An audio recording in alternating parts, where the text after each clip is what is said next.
I'm unsure if I'm going to retire in my 50s. So when do I consider an after-tax bucket? My wife and I are 31. We're in the messy middle. We have a 27% savings rate and a 6-figure investment portfolio, but no boiling point yet. So what would you say to Josh?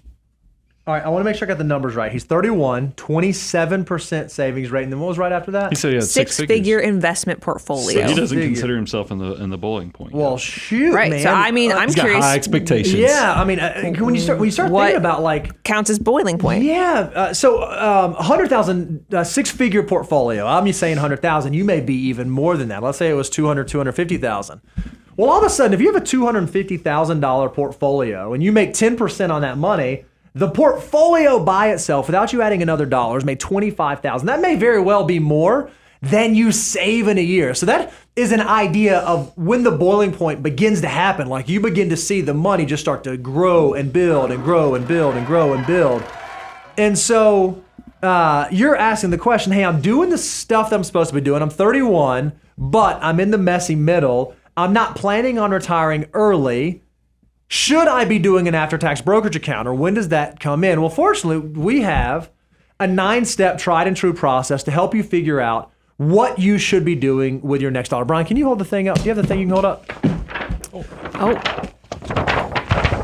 I have 2 of them here. That's why I got confused. He saw 2 of them down there, and he did It's not like know when what Spider-Man starts pointing, because I had 2 of them. One's in the bound sections on that page. So what I love is you can follow the financial order of operations through, and once you've filled out your full emergency reserve, and then you've maxed out your Roth, and you've done the spousal Roth, and you've maxed out your 401k, and you're at 27%. Here's what's unclear to me. Does 27% mean that you're still inside of Step 6? You're still at the process of maxing out your employer retirement account. If that's the case, I think he could keep doing that. I don't think there's anything necessarily wrong with that, and a lot of people find themselves in that place where I'm able to begin maxing that out, and I hang out in Step 6.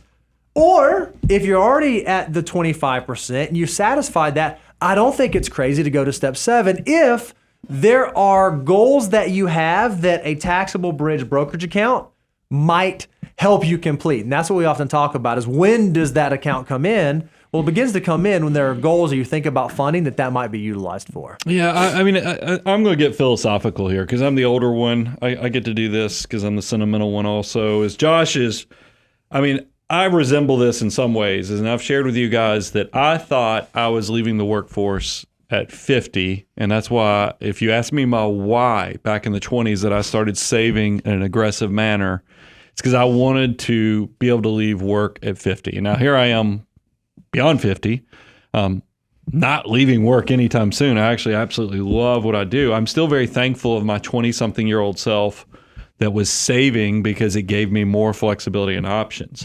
So I'm not, if you're looking for us to say quit saving, I look back and my older self, now talking to my younger self, I'd say, no, keep saving. But here's where the sentimental version of myself kicks in. I want you to take inventory of where you are. You're in your early 30s. Messy middle. The messy middle. So that means spouse, kids. Take inventory of how you feel like you're doing and be honest with yourself on not only being a good prolific saver, but also maximizing life.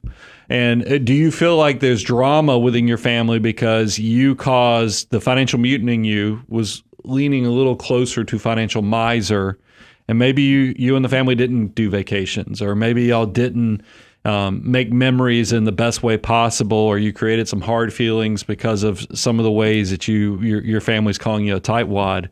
Take inventory of that. Now, there's another side of this is that, because I found myself on this, is that if you get to stages of life, like in your early 30s, where every one of those dollars is still so valuable. Because remember, when you're 20, every dollar can become $88, has that potential. When you're 30, it's $23. When you're 40, it's $7. So you do have a huge responsibility, is that there's a huge power in just the value of your time when you're younger. So I would ask you, take inventory of your life, but then say, I still feel like we're maximizing life. We go on great family memories. We have vacations. My spouse is not upset with me. My kids don't feel like I'm some jerk who yells at them because, I'm not being a good father or whatever else, and we're making memories.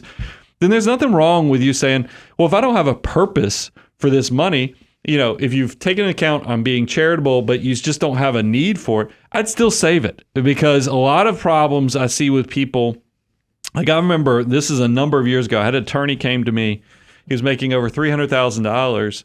And then I said, well, let's see what you had saved. And it just wasn't enough. I mean, it was a few $100,000, but I was like, how are you ever going to retire at your age? I didn't say this. I was thinking this because I'm not a mean guy in person.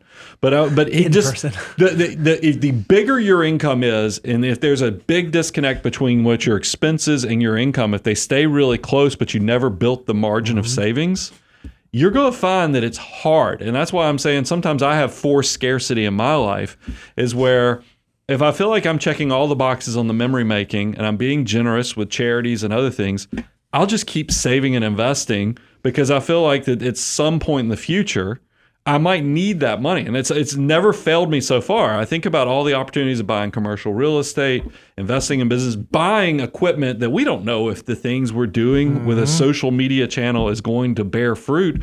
But I was thankful that in that season where I had plenty, that I was able to put a little bit extra aside, and versus just saying maybe this is, if I don't have a why to it, just going into more lifestyle. That never seemed valuable. I always consider myself a builder, not a consumer. And I think that understanding of maximizing both the sentimental stuff, but also wanting to be a builder versus a consumer of life, never has failed me to this point. I love that. When do you think Josh should consider the after-tax bucket? I mean, if he's at step 7 and he's loaded up all the tax favored retirement accounts, 401ks and everything else, yeah, that's where probably that extra savings, because that's where, when you get into, if you're doing real estate or other investment opportunities, the easiest access point is going to be that after-tax account. But what if he's not doing it yet because he's still trying to get to 25% inside of step 6? Does he have to start building the after-tax? Is it okay if he's doing Roth and doing HSA and doing 401k? Especially at 31 in the messy middle, is it okay if he just stays on that path? As long as he's got his emergency reserves respected, meaning steps 1 and step 4, because there is no replacement to access to good cash. But I think it's okay to lean into the tax favored stuff while you are in that building phase, because if the government's going to give you an incentive, take advantage of it. Because believe me, once you get to a level of success, you're going to be like, why is the government no longer working for me? Why do they feel like they're taking so much? It does flip on you at some point. Love it.